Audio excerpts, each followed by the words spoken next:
Hi, I'm Madison. I'm presenting my gifted individual case study for Education 686. For the purpose of this case study, I will refer to my student as Emma.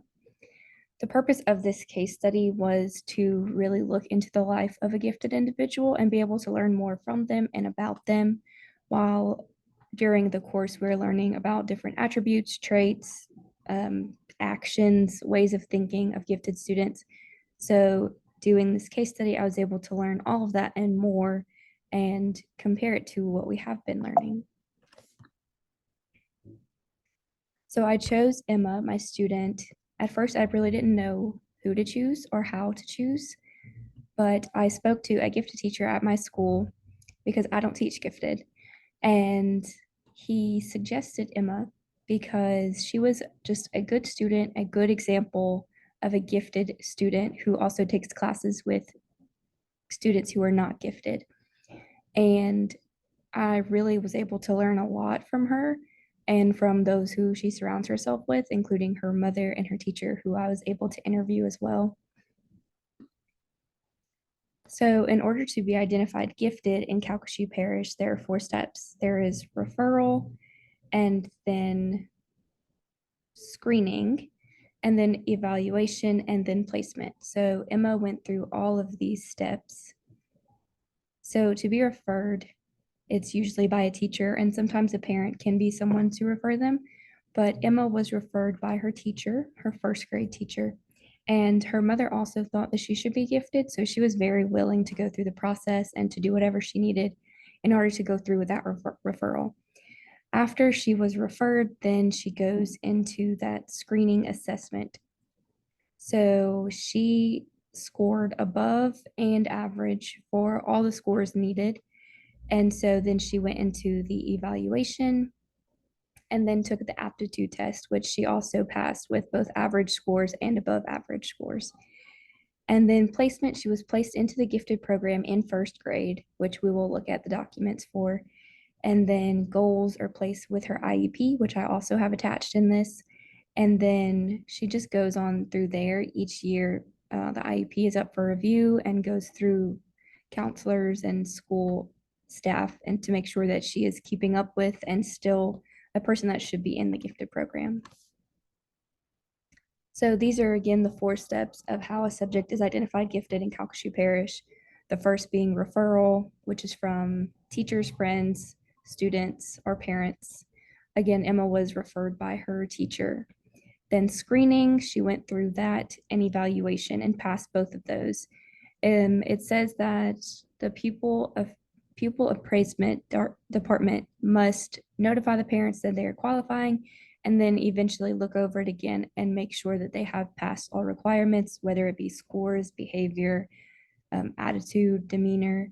All of those things must be up to par in order for them to continue to the next step, which is placement.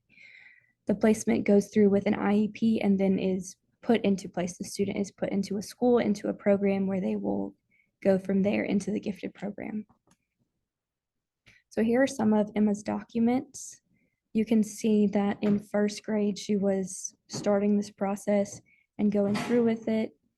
There are notes and formal assessments that are all seen here.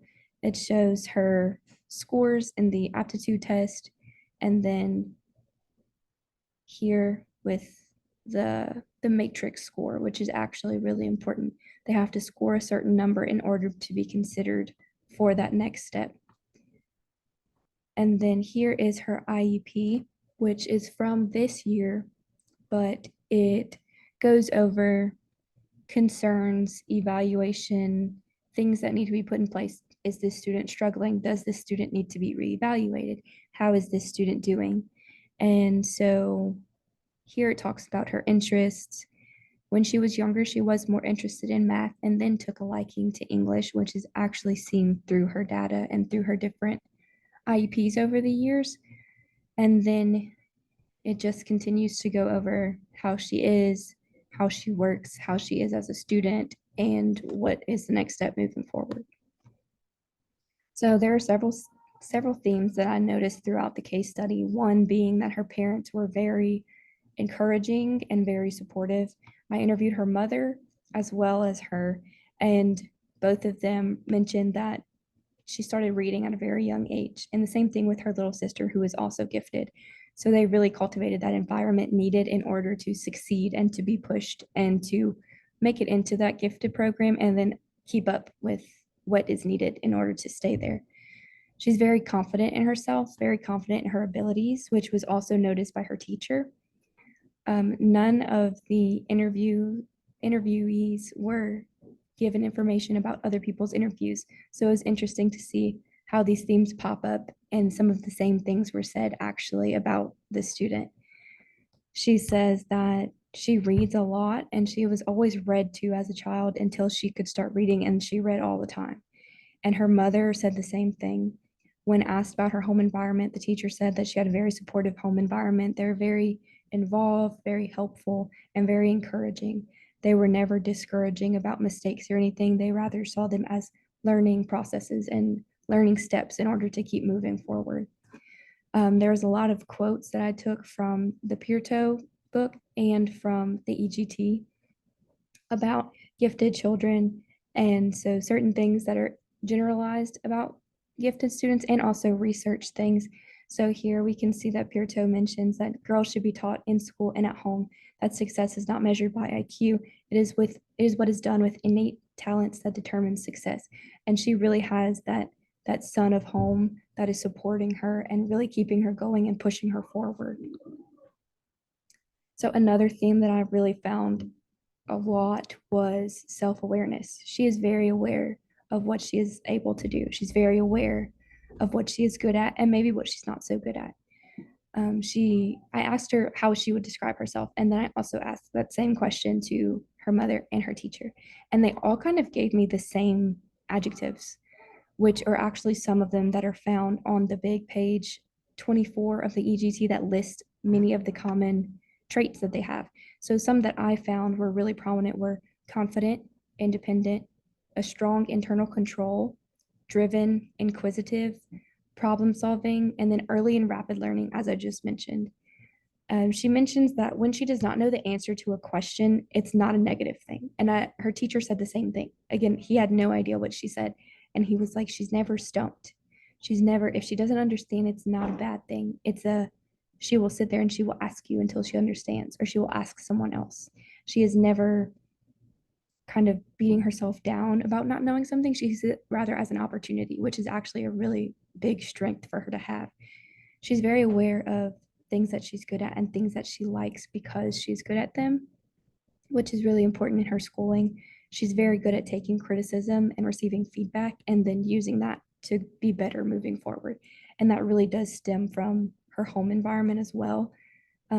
They definitely help to nourish her curiosity. They never turn down a question, they never stop her curiosity. They always let it bloom. They really water it and take care of it. So she really sees failure as something to learn from. And I took a quote from the EGT saying that the concept of high internal control describes the confident children who feel responsible for their successes and failures. And then it says the child is likely to use errors and failures constructively. He or she learned from a mistake, which really does describe my student. And then here again, I'm looking at the son of home.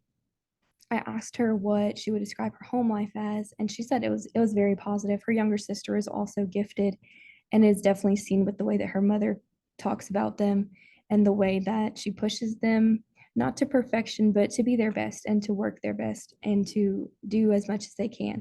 There's never a limit to learning. Her mother continued to mention, I will always answer any question they have. I will never turn them down from being curious. That is something that she doesn't believe in, and it's definitely seen throughout the interviews and the way that Emma describes her life. And then lastly, a strong empathy. I was really, really actually wanted to talk about because I observe her in the hallways and at recess and during lunch, and she does seem very kind, very gentle, very aware of the needs of others around her. And so she's very, very self-aware also in a social setting. She's very good with people. She's very kind, and she notices what they need to hear when they need to hear it. And her teacher also said the same thing. When she's working and she does finish early, she will go to others offer help, give them help in the way of a teacher almost. She's very mature for her age. She's very receptive to those around her. And she and her mother both mentioned that she loves working with children. She helps with children at her church, and it's something that she enjoys to do. So it's just interesting to see the way that she interacts with her little sister and the way she speaks to her mother and those around her at school. So she definitely has a very good head on her shoulders and is very aware of what others need at the time. As a recommendation, I would say just for the parents to continue to encourage and to light that fire under her to keep going and pursuing those higher goals for herself that she sets. With accelerated courses, I would say she doesn't exactly know what she wants to do yet in life, which is fine. She's only in eighth grade. But with those accelerated courses, those decisions are going to come a little bit earlier for her than some. So I would say just try to help her figure out what she's going to do. Not tell her what to do, but maybe help her. And then going off of that, she does plan to stay in the gifted programs. And so I definitely would say to stay in those because she's doing so well in them. And then maybe even I want to suggest consider working with kids in the future as a teacher or like a volunteer, a daycare, because it really came up how gentle she was and good with children. So I think that would be a good fit for her. In conclusion, I learned so much more than I thought I would. I really was very surprised by the results, by the interviews, by the information that I got, and also how much it didn't always line up with what was in the books that we were reading. She kind of defied some of my pre-expectations for what I was going to get from this. She has so many positive characteristics and she fits in with gifted and those who are not gifted. And she is really warm to everyone around her. She was great with me. She was kind of shy at first, and then she kind of started coming out of her shell. And then after that, when she saw her mother, she just became more comfortable. And her mom said that's how she is. She's more shy at first, and then when she's comfortable, she's better. And then she also really talked about how mature she was, which is something that is mentioned in EGT. It is a characteristic to be more mature than those your age. And oftentimes when they go places, she will be like she said, she notices her talking with the adults or someone older than her because it's just the way that she thinks it's more interesting to talk to those who understand what she's saying. And so she has a really great environment. The program at my school is really to their liking. They have nothing that they would like to fix about it. And so I really learned a lot, and I'm glad that she has such a positive environment that she's surrounded by. And I'm really glad that I was able to learn so much and really get to know her because I wouldn't have otherwise. My references, I used the Peerto book, and then I also used the EGT, the Education of Gifted and Talented. And that's it. That's my presentation. Thank you.